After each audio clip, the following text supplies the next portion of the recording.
The first days of June were marked by the same gradual advance of the joint forces of Russia and the Donetsk and Luhansk People's Republics in the Donbass. The Kharkov region remains one of the hotspots of the Ukraine war. After the armed forces of Ukraine failed to reach the Russian border, Russian troops again went on the offensive. Most recently, the villages of Fedorovka and Shestakovo came under Russian control. As a result, Ukrainian forces in the town of Stary Zoltov were cut off. Russian troops are now shelling Ukrainian positions in Udi, Zlatino, Dergachi, Tsirkuni and Alexandrovka. The AFU attempted to cross the Seversky Donets River near the village of Hotomlya to attack Russian positions on the left bank of the Pesheneskoye Reservoir. One of the most active battlefields in the Donbass is the Svyatogorsk area. According to preliminary data, the town has already come under DPR control, while clashes continued near the Svyatogorsk monastery located on the western bank of the Seversky Donets River. The sacred place was turned into the main fortification of the AFU in the town. Russian-led forces also claimed control over the village of Yarovaya.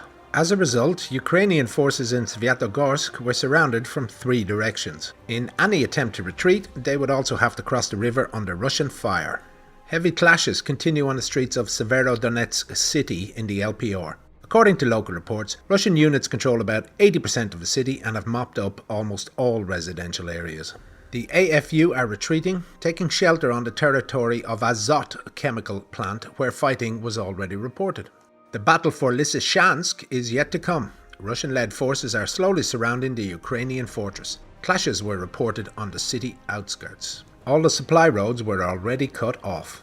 On the southern outskirts, the LPR units are advancing from Toshkovka and have approached the village of Mirnaya Dolina. The warring sides are preparing for the battle for Bakhmut. Fighting continues in the villages of Belokhorovka, Yakovlevka and Berestevoye along the Bakhmut-Lysychansk road. The AFU are transferring reinforcements to the area, likely preparing to counterattack and restore control over the road. 1,650 residents were reportedly mobilized in Konstantinovka, located to the west of Bakhmut. 70 units of heavy armored vehicles were transferred to Bakhmut as well. While the Ukrainian military are losing the war, Kiev's allies are stirring the pot in a balanced attempt to prolong hostilities in the country without inflaming World War III.